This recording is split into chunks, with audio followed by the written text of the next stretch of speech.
하나님의 놀라운 은혜라는 제목으로 말씀을 전하도록 하겠습니다. 하나님께서 우리를 언제 하나님의 자녀로 예정하셨습니까? 창세 전에, 온 우주 만물이 만들어지기 전에 하나님께서 이미 우리를 하나님의 귀한 자녀로 예정하시고 그리스도를 통하여서 우리 죄의 문제를 해결하시고 무엇보다 성령께서 우리를 하나님의 귀한 자녀로 인쳐주시고 보증하시고 확증하여 주셔서 우리가 구원받은 하나님의 백성들이 되었다. 성경은 그렇게 우리에게 말씀해 주고 있습니다. 사도 바울은 이와 같이 하나님께서 베풀어 주신 놀라운 그 신령한 복, 다시 말씀드리면 이 구원의 놀라운 은혜를 생각하면서 우리가 하나님을 전심으로 찬양해야 된다라고 선포를 하고 있습니다.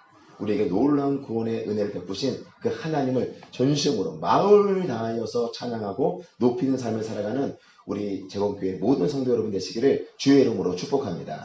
이 사도 바울이 막 너무 기분이 좋은 거예요. 내가 하나님의 자녀가 되었다라고 하는 것을 생각할 때, 그리고 에베소 교회에 있는 성도들이 하나님의 자녀가 되었다라고 하는 것을 생각을 하게 될 때 너무너무 기쁜 거예요. 과거에 어떤 모습에서 우리가 구원받은 하나님의 백성이 되었는지, 어떻게 하나님께서 역사하셔서 우리가 하나님의 자녀가 되었는지를 살펴보고요. 그리고 하나님께서 우리를 그렇게 하나님의 귀한 자녀로 부르신 목적이 무엇인지 오늘 말씀을 통해서 살펴보는 시간을 갖도록 하겠습니다. 첫 번째, 과거 우리들의 모습이 어떠하였는가? 1절에 있는 말씀을 같이 읽도록 하겠습니다. 같이 읽겠습니다. 그는 허물과 죄로 죽었던 너희를 살리셨도다. 허물과 죄로 죽었던 너희를 살리셨다라고 말씀하고 있습니다. 누가 살리셨다고 말씀하고 있어요? 2장 1절에 그는 누구를 말할까요? 예수 그리스도께서 허물과 죄로 죽었던 우리를 살리셨다라 말씀하고 있습니다. 바로 이전에, 우리가 예수님을 믿기 이전에 우리들의 모습은 허물과 죄로 죽은 자들이다. 허물과 죄라고 하는 것은 하나님의 말씀에 적극적으로 순종하며 삶을 살아가야 되는데 그렇게 살지 않는 것을 죄라고 이야기를 합니다. 하나님께서 금하신 것이 있는데 그 금하신 것을 우리가 하는 것, 하나님께서 하지 말라고 하는 것을 하는 것, 그것을 죄와 허물이다. 이렇게 말씀을 드릴 수가 있습니다. 에덴 동산에서 아담과 하와가 있을 때 하나님께서 금하신 것이 무엇이에요? 선악을 알게 하는 나무의 열매는 절대로 먹어서는 안 된다. 아담과 하와에게 말을 했지만 이 아담과 하와는 하나님의 명령을 어기고 선악을 알게 하는 나무의 열매를 먹게 되죠. 그것이 바로 허물과 죄라고 하는 것입니다. 아담과 하와가 결국 에덴 동산에서 쫓겨나게 되잖아요.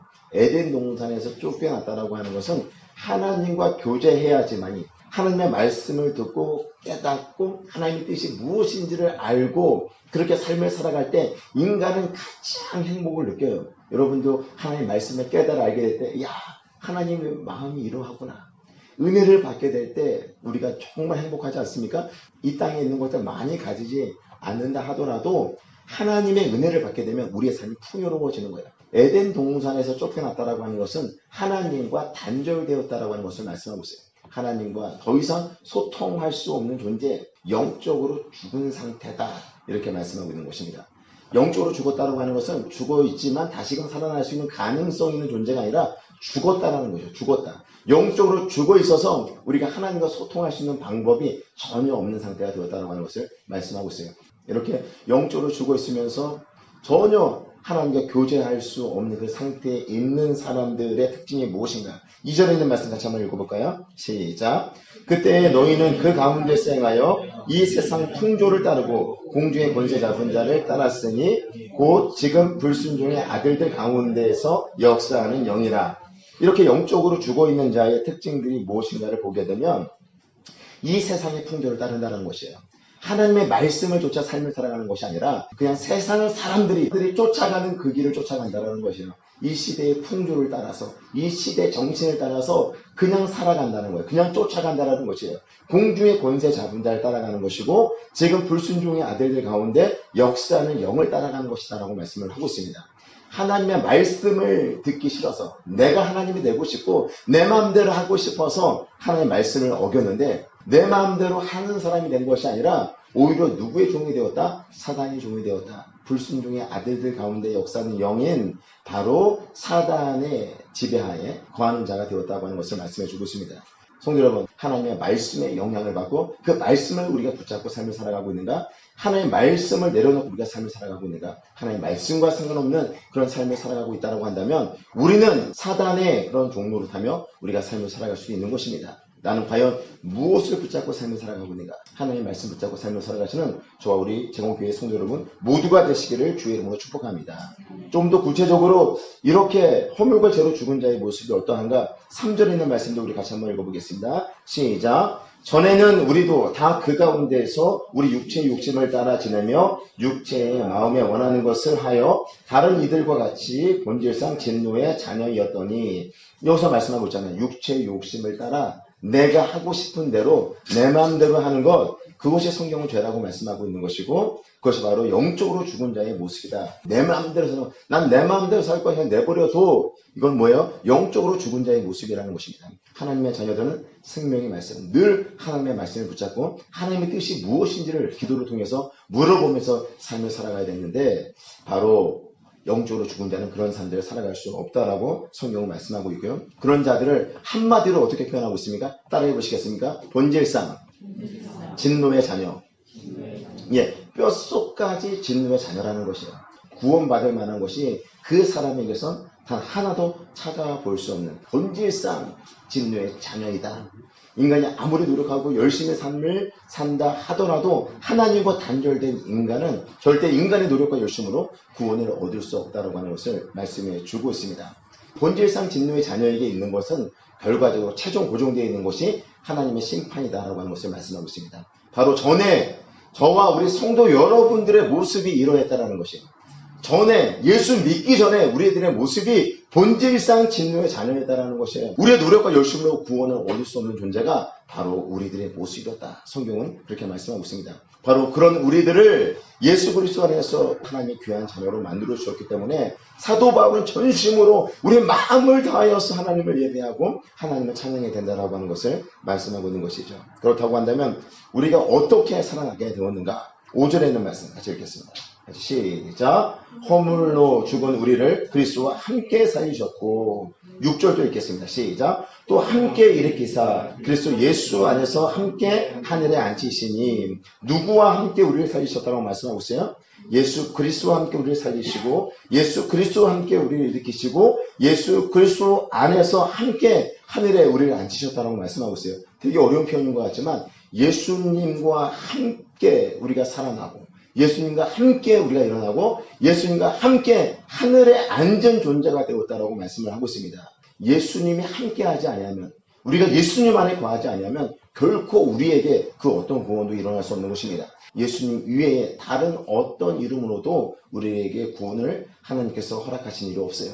나 예수님 이제부터 믿겠습니다. 이 믿음이라고 하는 것은 그냥 입술로만 믿는 것이 아니라 예수님을 나의 구원자로 받아들이는 것이에요. 나의 주인으로 모시고 이제 내가 주님의 통치와 주님의 다스림을 받아들이겠습니다. 그것을 믿는 것이고, 나의 모든 죄의 문제를 예수님께서 십자가에서 해결하셨습니다. 이것을 믿는 것이에요.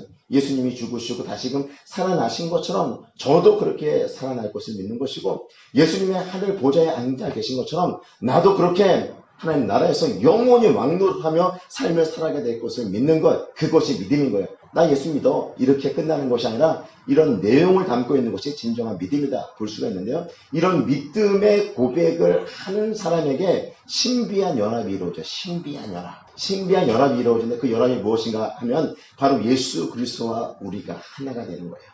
예수님과 함께 일어나서 계속해서 자라나가고 있으며 예수님이 앉아 계신 그곳까지 우리가 갈 것이기 때문에 우리도 그곳에 있다라고 표현을 하고 있는 것입니다. 그렇다면 어떻게 이와 같은 놀라운 일들이 일어나게 되었는가? 예수 믿기 전에 본질상 진노의 자녀인데, 그러니까 아무리 생각해봐도 구원받을 만한 것이 하나도 없고 심판이 고정되어져 있는 인생이었었는데, 바로 그런 우리를 하나님께서 구원하셔서 하나님의 귀한 자녀가 되게 하셨는데, 어떻게 이와 같은 놀라운 일들이 일어나게 되었는가?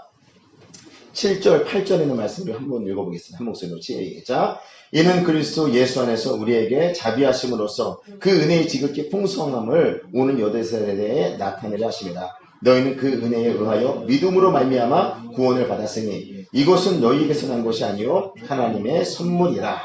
여기서 보게 되면 우리가 어떻게 구원을 받게 되었는지, 하나님의 자비하심과 그 은혜의 지극히 크심으로 인하여서 우리가 하나님의 귀한 자녀가 되었다고 말씀하고 있습니다. 4절에 있는 말씀을 한번 읽어볼까요? 시작. 긍휼이 풍성하신 하나님이 우리를 사랑하신 그 큰 사랑을 인하여, 우리 하나님 무엇이 풍성하다고 말씀하고 있어요? 긍휼이 풍성하다는 것이에요. 긍휼이 풍성하신 그 하나님이 우리를 사랑하셨는데 그 사랑이 어떤 사랑이에요? 큰 사랑이라고 말씀하고 있습니다. 긍휼이 풍성하신 하나님의 그 큰 사랑을 인하여 하나님의 자비하심으로 인하여 은혜가 풍성하심으로 인하여서 우리가 하나님의 귀한 자녀가 되었다라고 말씀하고 있습니다. 우리의 노력과 열심으로 우리에게 뭔가 선한 것이 있고 구원받은 것이 아니라 그냥 하나님의 긍휼이 커서 하나님의 자비하심이 커서 하나님이 우리를 향한 그 사랑이 너무너무 커서 하나님께서 우리를 사랑하셔서 구원하셨다라고 성경은 기록을 하고 있습니다. 하나님의 그 놀라운 사랑으로 인하여서 우리가 구원을 받았다라고 말씀하고 있는데 자신의 모습을 아무리 들여다봐도 성경에서 말씀하고 있는 본질상 진노의 자녀가 맞아요. 아무리 생각해봐도 제가 비록 목사이지만 저 자신의 모습을 들여다볼 때 연약한 것이 얼마나 많은지 모르겠어요. 부족한 것도 많고 잘하는 것도 많지도 않고 그런데 하나님께서 나를 왜 하나님의 귀한 자녀로 삼아주시고 이렇게 말씀을 전하는 목사가 되게 하셨는가를 곰곰이 생각해보면 내 안에 답이 없어요. 그냥 하나님의 긍휼이에요. 하나님의 자비하심이에요. 그냥 은혜가 풍성하신 그 하나님께서 나에게 부어주신 은혜다. 그 큰 사랑에 의해서 내가 하나님의 귀한 자녀가 되고 목사가 되어서 이렇게 말씀을 전하는 사람이 되었구나. 내 안에서는 도무지 답을 찾아볼 수가 없다라고 하는 사실이죠. 여러분들은 어떻습니까? 여러분들이 하나님의 자녀가 된 것에 대해서 나름대로 이유를 찾을 수 있습니까? 내가 악기를 잘 다뤄서, 예? 내가 믿음의 그런 가문에서 태어나서 뭐 이 정도 조건이면 내가 예수 믿을 만한 거 아닌가? 내가 이 정도 외모면 괜찮은 거 아닌가? 하나님도 나 정도면 좀 반할 거 아니야? 뭐 이런 생각을 가지면서 나 정도 되면 하나님께서 자녀 삼을 만하지. 그런 생각을 우리가 할 수가 있나요? 그런 생각하기 쉽지가 않죠. 우리 안에서 하나님의 자녀가 될 만한 것들을 요만큼도 발견할 수 없어요. 사도 바울은 우리를 어떻게 표현하고 있어요? 과거 우리들 본질상 진노의 자녀라는 거예요. 뼛속까지 진노의 자녀이고 구원받을 만한 것이 하나도 없고 하나님의 심판으로 고정되어 있는 인생인데 아무리 생각해봐도 구원받을 만한 것이 하나도 없는데 그 큰 사랑에 의하여서 그 긍휼과 자비하심과 은혜의 풍성함으로 인하여서 구원을 받았기 때문에 사도 바울은 하나님을 찬양한다. 나를 구원하시는 그 하나님의 놀라운 은혜를 찬양한다라고 고백을 하고 있는 것입니다. 우리를 하나님의 귀한 자녀로 만들어주신 그 하나님을 날마다 전심으로 찬양하는 저와 성도 여러분 모두가 되시기를 주의 이름으로 축복합니다. 절대 우리 외롭지 않습니다.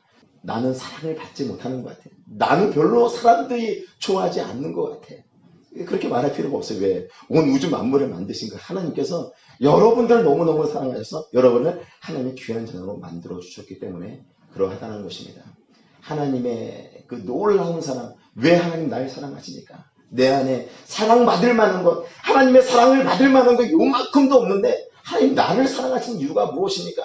예, 라고 질문할 때 우리 하나님은 우리 존재 그 자체를 사랑하신다라고 말씀하고 있습니다. 스바냐 3장 17절 너희 하나님 여호와가 너희 가운데 계시니 그는 구원을 베푸실 전능자시다. 그가 너를 인하여 기쁨을 이기지 못하시며 그가 너를 잠잠히 사랑하시며 그가 기뻐하시리라 라고 우리에게 말씀하고 있지 않습니까? 하나님은요 우리를 생각하면 기뻐하세요. 하나님 우리를 생각하면 노래를 부르세요.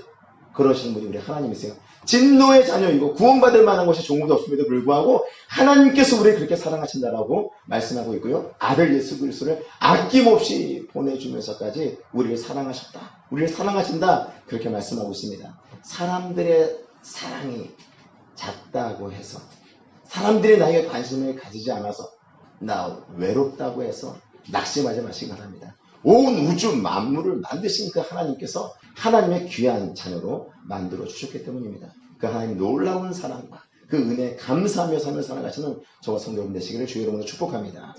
그렇다고 한다면 하나님께서 우리를 그렇게 살리신 이유가 그 사랑에 근거한다고 한다면 우리를 살리신 목적이 있어요. 살리신 목적은 무엇인가? 우리 하나님께서 이 땅 가운데 삶을 살아가는 우리에게 하나님의 자녀로서 삶을 살도록 하신 그 목적이 또 있다라고 말씀을 하고 있습니다. 우리 7절에 있는 말씀 읽었지만 다시 한번 읽어보겠습니다. 시작. 이는 그리스도 예수 안에서 우리에게 자비하심으로써 그 은혜의 지극히 풍성함을 오는 여러 세대에 나타내려 하십니다. 예, 우리를 하나님의 귀한 자녀로 삼으신 목적이 무엇이에요? 은혜의 지극히 풍성함. 자비하심으로써 은혜의 지극히 풍성함을 오는 여러 세대에 나타내려 하심이다라고 말씀하고 있습니다. 우리를 하나님의 귀한 자녀로 만드신 목적이 그냥 예수 믿고 구원받고 끝나는 것이 아니라 하나님의 그 자비하심, 하나님의 그 큰 사랑, 하나님의 은혜의 풍성하심, 하나님의 그 긍휼하심, 그것을 오고 오는 세대에 알리도록 하기 위해서 우리를 하나님의 귀한 자녀로 먼저 불러주셨다고 말씀하고 있습니다. 이 땅에 믿지 않는 사람들이 우리가 전하는 그 복음을 듣지 아니하고 어떻게 그들이 하나님을 믿을 수 있겠어요? 어떻게 예수님을 만날 수 있겠어요? 이 땅에 믿지 않는 사람들이 어떻게 그들이 우리 하나님의 성품을 알 수 있겠어요? 그들은 본질상 진노의 자녀이고 영적으로 완전히 죽은 자들인데 하나님과 단절된 자들인데 그들이 어떻게 그들 스스로의 노력으로 하나님을 찾고 하나님을 만날 수 있겠어요? 우리가 해야 되는 거죠. 우리의 삶을 통하여서 하나님이 얼마나 자비로우신 분이신지, 하나님이 얼마나 긍휼이 풍성하신 분이신지, 하나님이 얼마나 사랑이 많으신 분이신지 우리의 삶을 통하여서 이 세상 사람들 가운데 드러내게 될 때 그 사람들이 저 사람들이 믿고 있는 하나님은 저런 분이시구나. 사랑에 목말라 하는 자들, 그리고 은혜에 목말라 하는 자들, 하나님의 자비하심에 목말라 하는 자들, 하나님의 긍휼에 목말라 하는 자들이 교회로 나오게 될 것이고 이 교회를 통해서 하나님을 만날 수 있게 된다고 하는 사실입니다. 바로 우리가 해야 될 것이 무엇입니까? 하나님의 긍휼하심을 드러내는 것이에요. 하나님의 그 큰 사랑을 드러내는 거예요. 우리의 삶을 통해서 우리 이웃들에게 드러냄으로 통하여서 우리 하나님이 정말 위대한 분이시구나, 우리 하나님이 정말 좋으신 분이시구나, 우리 하나님이 정말 사랑이 많으신 분이시구나 라고 하는 것을 드러내고 알릴 책임이 바로 저와 성도 여러분들에게 있다고 하는 사실입니다.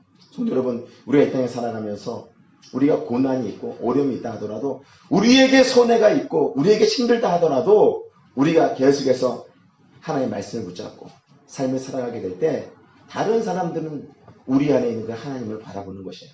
그리고 우리가 이렇게 열심히 주의 사랑을 실천하며 삶을 살아갈 때 다른 사람들, 믿지 않는 사람들은 당황하게 되는 거예요. 당황하게.